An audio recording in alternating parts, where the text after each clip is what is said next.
co-chair is probably out in the audience somewhere, Audrey Shillington, who is the director of the program at Colorado State University over there.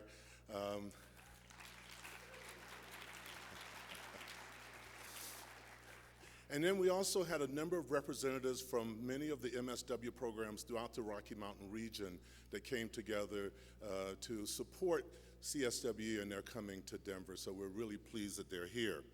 Let me also say a wonderful thank you to the CSWE staff, as well as the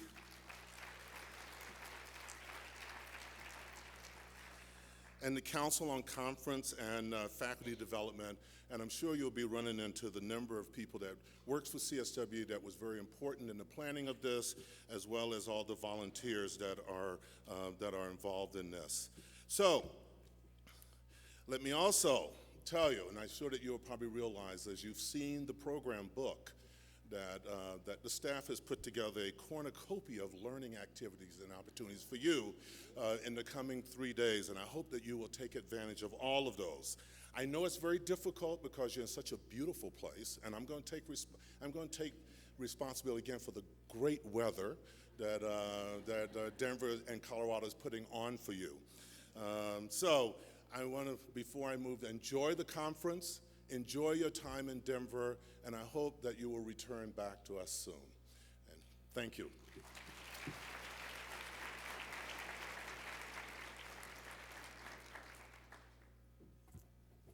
Well, welcome. I get to be, excuse me, I get to be the second person to officially welcome you to the APM. And I'm Barbara Shank, and all of a sudden I have a frog in my throat.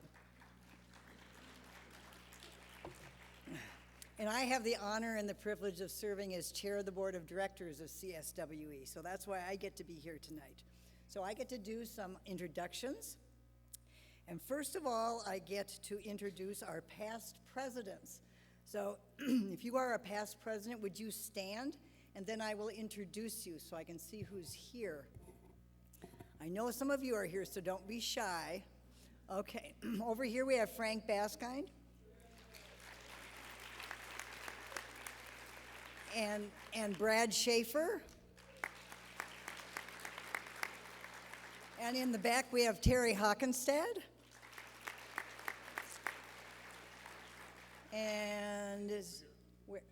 And Kay Hoffman, yay!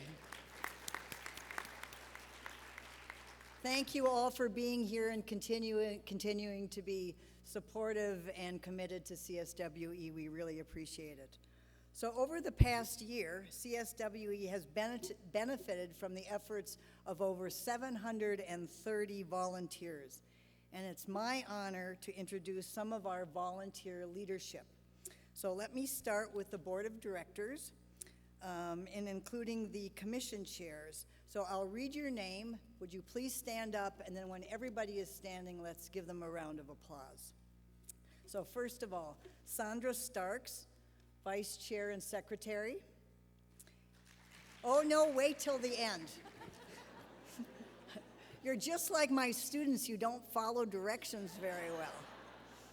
So Andrea Stewart, Treasurer. Jim Aiken. Tricia Bent Goodley. Kaya Bentley, Chair, Commission on Research. Darla Spence Coffey. Sam Copeland, Leadership Forum Representative. Ellen Detlaff, Chair, Commission on Educational Policy. Shirley Gaetano Gable, Chair, Commission on Global Social Work Education. Rocio Gonzalez. Carmen Hendricks, Chair, Commission on Accreditation. Ruth McRoy, Chair, Commission for Diversity and Social and Economic Justice. Cindy Moniz, Chair, Commission on Membership and Professional Development. Sandra Moper. Anthony Patrick Natali. William Bill Peterson. Nacella Negron Velasquez. Angela Ferris. Anissa Rogers, and Cheryl E. Waits. Let's give them a round of applause.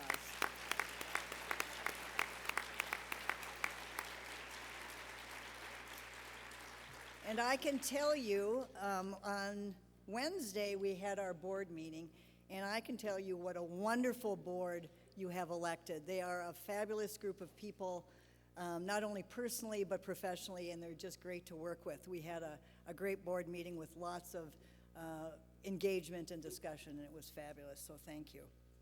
So now I'd like to introduce the chairs of our councils. And again, I'll read their names. You will hold your applause until we're done, and then they'll stand up as I read their names. Rebecca Brigham, Council on Field Education. Lisa McGuire, Council on Practice Methods and Specializations. Stacy Baraski, Council on Conference and Faculty Development.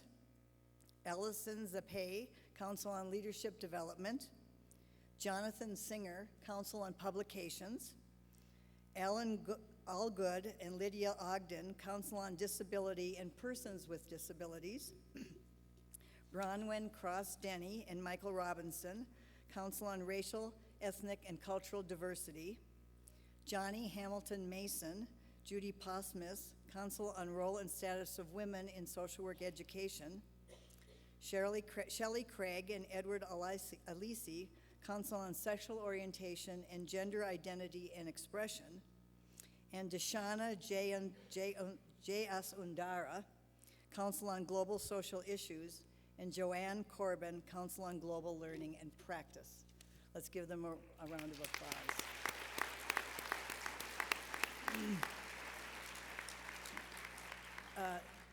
President Coffey and I had the pleasure this morning, today, of meeting with the members of our councils and our commissions.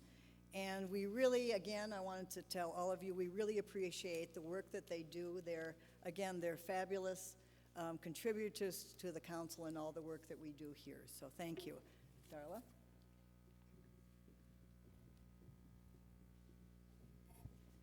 Good evening and welcome.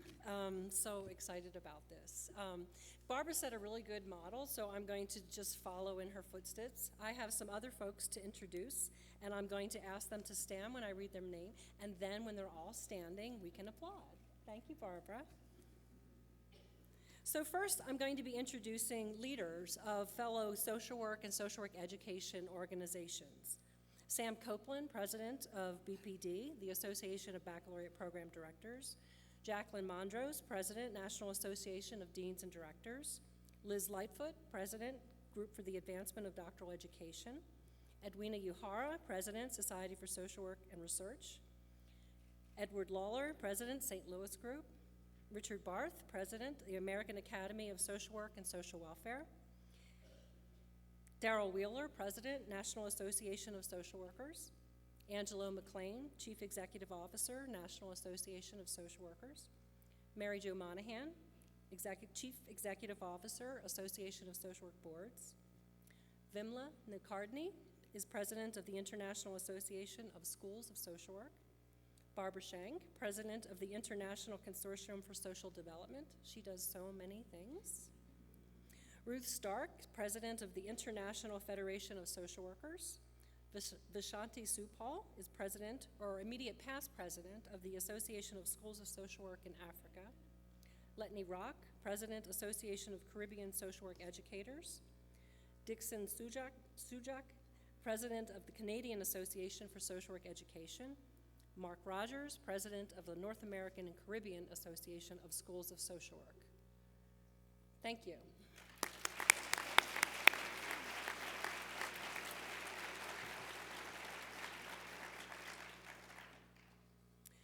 And now I want to introduce you to the folks that are really the backbone of the organization of the Council on Social Work Education. In the past, I've asked the CSWE staff and be acknowledged, and it just felt really important to me tonight to also name them. So I'm going to ask them to stand again when I call their name, and when they're all standing, we'll give them applause. Joanne Regan, Armin Leopold, Sharon Reed, Julie Jolly Rose, Erin Cadwallader, Yolanda Padilla, Jessica Holmes, Erin Baska, Dorothy Kagahiro, Adrian Walters, Andrea Bediaco, Geraldine Meeks, Kendra Israel, Heather Marshall, Anastasia Pruitt, Ed Blair, Lydell Thomas, Linda Finnerty, Leah Bennett, Olga Jones, Elizabeth Simon, Mia Marina Hines, Amanda Scott, who really belongs to BPD, but we steal her all the time, Sheila Bell, Megan Fujita, Anna Holster, Mary Kerfis, Lynn Taylor, Monica Wiley, and Vitaly Chama. Thank you.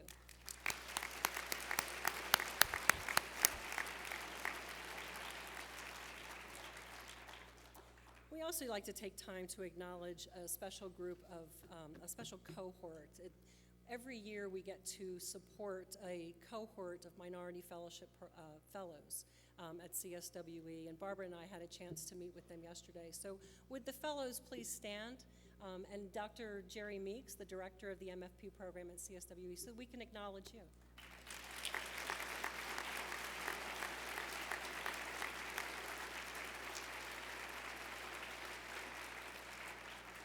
Thanks for joining us.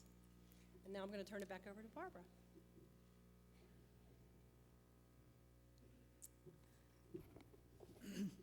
So I have two announcements. The first one is about the membership meeting. Now, we are holding a membership meeting tomorrow, Friday, at 5:15 to 6:15, correct? Correct. And that's going to be in the Sheridan Plaza building in Directors Row 1. Now, historically, we haven't had great attendance at the membership meeting.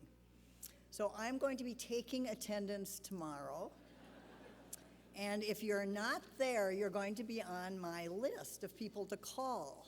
And you don't want to have that happen. The membership meeting is really, we think it's really an important time for us, for Darla and I, and some of the chairs of our commissions, to talk to you about all the wonderful things that we're involved in here at the Council on Social Work Education. It's our time to brag a little bit about what we do, and it's your time as the stakeholders of this organization to come and ask us questions. If you have concerns, questions, it's a time for us to really get together and talk about some of these things. So I'm encouraging, I would like to see a room this size full of all of you at the membership meeting. There's nothing competing, so you have no excuse like you have to go to this great workshop or anything. So we are basically the only thing on the program at that time. So I expect to see, if not all of you, most of you there. The second thing is I have a request from the National Nominating Committee. So it's this time of the year that we start to seek out nominations for positions on the Board of Directors and the National Nominating Committee. So you can pick up nomination forms at the CSWE booth by the registration, and there's a box there that you can turn them in. So we're looking for self-nominations and also nominations of your colleagues. And we're looking for people who are committed to the organization, who are active members of CSWE, who have been working with us on councils and commissions and really want to step up and help us to provide leadership for this organization. So I really encourage you all to think about serving on the Board of Directors or on the National Nominating Committee. So either one of those. So those are my two announcements. Darla?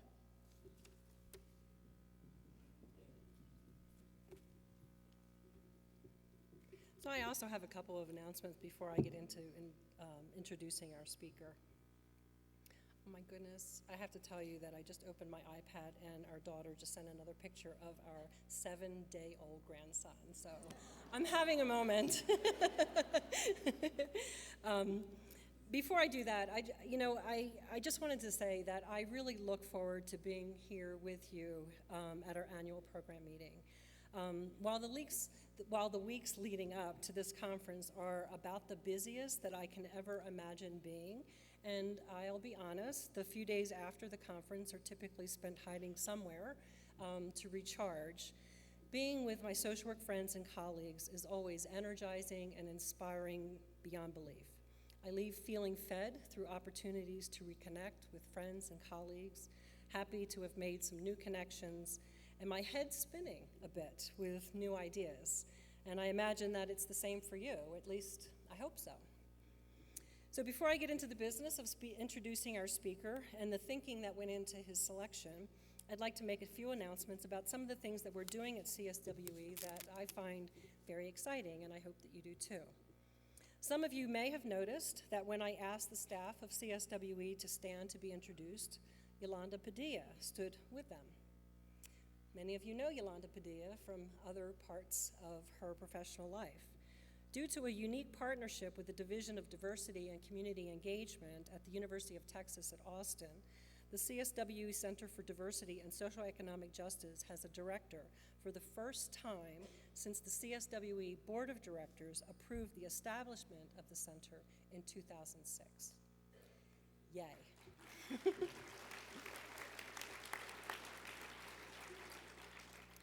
Dr. Padilla has a shared appointment with the center and the UT Austin School of Social Work. We are so thrilled to welcome her, her energy, and her ideas. I hope you also join me in welcoming her to this position. There is a reception tomorrow evening with lots of other receptions going on, but we hope that you stop by and meet Yolanda. It's at 7 o'clock in the Plaza Building, Court 1. And secondly, you may have noticed a number of us wearing buttons that I actually took off before I came up to the stage, but they're buttons that talk about the CSWE Learning Academy. Ask me about the CSWE Learning Academy. And this is a way to really announce the launch of a fabulous initiative with an online teaching series focused on teaching for social justice. The series is being developed to prepare social work faculty for teaching the intellectual and practical skills students need to engage in ending inequality and creating structures for inclusion. So I just encourage you to really please check us out. We're so excited about this. And so now, on to our conference and our opening. In planning for this year's conference, we took the theme very seriously, social work on the frontiers of change. It's always been curious to me that as agents of change, we have a bit of an ambivalent relationship with change ourselves, right? To be fair. I really do get that the energy and enthusiasm of innovation and creativity may need to be balanced with stability in order to maintain a sense of continuity. And as the theory and concepts of polarity thinking remind us, there's both reward and risk that comes with change. And it's important for us to understand both poles of that dialectic. In any case, we're taking some risks at CSWE, and we hope that you will join us in reaping the rewards of those risks. An example is the way in which we've decided to mix things up a bit with our beloved APM, starting with the opening. For many years, our opening has been a ceremonial one, and for very, very good reasons. It seemed fitting to take this time to acknowledge and honor our leaders and mentors, those that have contributed so very much to social work education. And we will still be doing that at this conference. We've moved that portion of the program to Sunday as a standalone. It's a luncheon that we've called Honoring Our Own. And I really ask that you join us so that we can celebrate and express our deepest gratitude to our very worthy honorees this year. Catherine Breyer-Lawson and Jack Rothman for their significant lifetime achievements in social work education, and Lori Helleran-Steiker for her distinguished recent contributions to social work education. The event will also honor Mary Lou Sutters, who is the Secretary of Health and Human Services in Massachusetts, a social worker and social work educator from Boston College, who is making a very big impact in a very big job in the state of Massachusetts. So we are proud to also call her one of our own. The idea of creating a new way to honor our own also opened up opportunities to think about different ways to kick off our conference. To start with a plenary keynote speaker, to take advantage of the fact that this is the largest gathering of social work educators in the country every year. To leverage the power in this room of those responsible for teaching and mentoring and preparing the next generation of social work practitioners, researchers, and academics. To be reminded of the power and privilege that comes with those roles, and to think about how we can do them differently in different kinds of ways. I know I've said this before, but I am constantly astounded by the fact that we're teaching, inspiring, and shaping over 100,000 social work students every year. I find myself almost a bit breathless, and I don't think it's because of the altitude, but I find myself almost breathless when I think about the power for good that we unleash into the world as we celebrate commencements every year. And we need more good in the world. Which actually leads me to why we have asked Dr. John H. Jackson, President and CEO of the Schott Foundation for Public Education, to be our speaker tonight. Dr. Jackson has served in several leadership positions at the NAACP, including the Chief Policy Officer and the National Director of Education. He's taught race, gender, and policy at the Georgetown Public Policy Institute. He was an appointee of President Clinton, and one might suggest perhaps just the first President Clinton. Who knows? I couldn't help it. But he was an appointee of President Clinton as a senior policy advisor in the Office for Civil Rights at the U.S. Department of Education. And he also served on the Obama-Biden transition team as a member of the President's Education Policy Work Group. Dr. Jackson earned his Bachelor of Arts in Political Science at Xavier at the University of Louisiana, his Master of Education in Education Policy from the University of Illinois, a Juris Doctorate from the University of Illinois, a Master of Education and Doctorate of Education in Administration, Planning, and Social Policy from the Harvard Graduate School of Education. I'm wondering if you're still in school, because but I have to say, it's not just his academic pedigree that is impressive. It is the work that he's doing as the leader of the Schott Foundation that I believe will really speak to us tonight. The mission of the Schott Foundation is to ensure a quality public education for all students, regardless of race or gender, which means that Dr. Jackson's work is situated at the intersection of some of the most pressing social problems of our day in order to create opportunity and change. Dr. Jackson speaks the language of a social worker, so we might just adopt him here tonight. His is most definitely a strengths perspective, and what I mean by that is not what might be considered a sort of softer, Pollyannish, let's look for the silver lining kind of strengths perspective. Not just about finding good, but actually doing good, the hard work of doing good, by finding and creating leverage points for change to ensure equal opportunity and possibilities. He reminds us that there is progress in programs, but there is power in policy, and that's what we need to be focusing on. Since we gathered together a year ago, we have witnessed example after example, incident after incident, of the deep, frightening, and I would say even ugly fissures that we have in our society along the lines of race, ethnicity, class, and gender that go far beyond our interpersonal relationships but are embedded in our systems and social structures.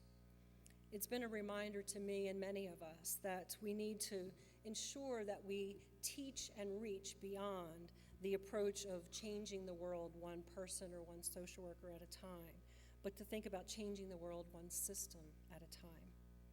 I am sure that Dr. Jackson is going to inspire and challenge us to think about these things tonight. I thank you for being here with me, and I thank him for joining us. Dr. Jackson.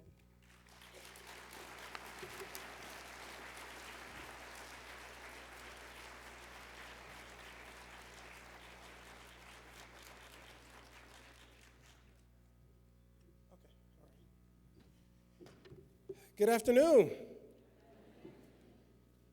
It is a pleasure to be here with you all. And Darla, no, I am not in school. You mentioned all of the degrees, but you didn't mention the college loans that come with those degrees.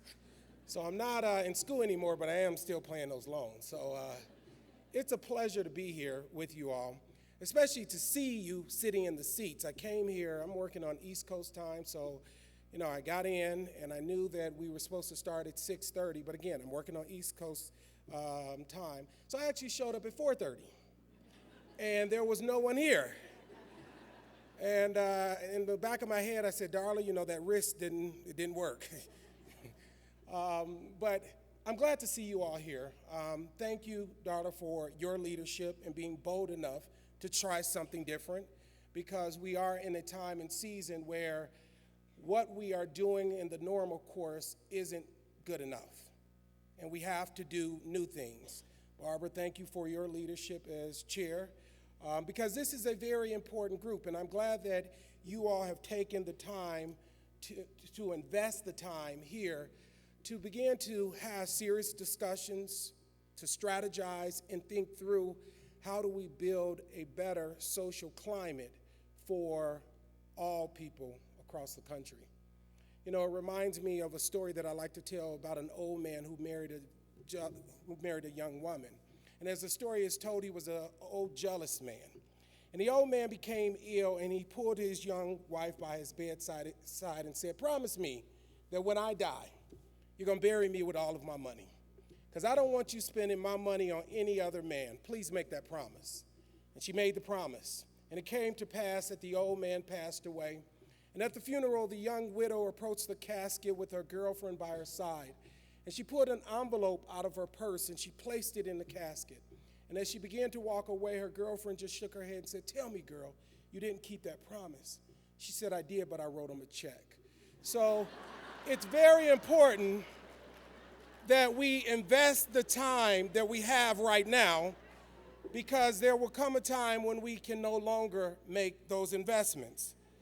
I've never seen a U-Haul hooked to a hearse. So it's important. As I used to tell my students on the first day when I taught at Georgetown, that regardless of race or ethnicity, there's clear data to indicate that we're 99.6% the same. 99.6% the same. In fact, there are more genes in us to explain the variance in our eye color than our racial or ethnic differences. So to the degree that we're 99.6% the same, any data or any trends that we're able to identify by race or ethnicity or gender are not caused by our racial or ethnic differences, but the social policies and social practices which we've put in place to create those differences. 99.6% the same. So if we're able to identify by race and ethnicity, who's more likely to graduate? Who's more likely to be placed in special education? Who's less likely to be in gifted and talented courses? That's an abnormality based on the social practices and social policies that have been put in place. I'm talking to you all, and I'm going to be deliberately redundant in some cases, because when we talk about social policies and social practices, that's right up your alley. And while many of us come from different backgrounds and have had different experiences, at the end of the day, we have been able, the very fact that we're sitting here, we have been able to benefit from the labor of those who have come before us, who invested in us, who overlooked our challenges, overlooked our mistakes, and saw us through. But while we're able to feast off of the labor of others who have come before us, we must still recognize that there is a generation who, in the words of Paul Laurence Dunbar, are still only being offered a crust of bread and a minute to sleep in. A crust of bread and a corner to sleep in, a minute to smile and an hour to weep in, a peck of joy to a pint of trouble, and they're never to laugh because their moans come double. And that's life for too many of our young people across the country. So it's with that level of focus that hopefully we enter this conference, this summit, this opportunity. And I want to be brief because I don't think that there is much that needs to be said. And I think the Honorable Benjamin Hooks, who I used to work for, was right, that a meeting should end the same day it begins. But I want to be brief, and I want to leave you with three thoughts on what we must do to meet the challenges for today. And when I say we, I'm making myself one of you, whether you adopt me or not. You're stuck with me. You invited me here, so hey. What we must do to meet the challenge today.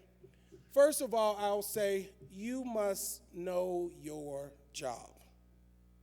I know some of you are saying, hey, how are you going to tell me to know my job? I've been doing my job for over 10, 15 years, 30 years. I know my job. I can do it in my sleep. And sometimes I do it in my sleep. But I'm saying your job too often is being confused with other professions. Your job, you're not sociologists, those who study the challenges. Your job as social workers is to work to change the challenges. You're not social commentators. You're not social commentators, those who tell the narrative of the death of communities. You're social workers. Your job is to breathe life into communities. You're not social literature writers, those who just go out and write about the tragedies that are happening. But you're social workers. You work in the vineyard daily to construct the types of communities that are healthy living and learning communities. That's your job. Don't be confused. I know it's easier to be a sociologist sometime, to sit back, study, sit back and look at the climate. But that's not your work. Your work is not that of a thermometer to look and tell the nation what the climate is. But your work is that of a thermostat, to manipulate the variables in a community to change the climate. Do I have any social workers in the house today?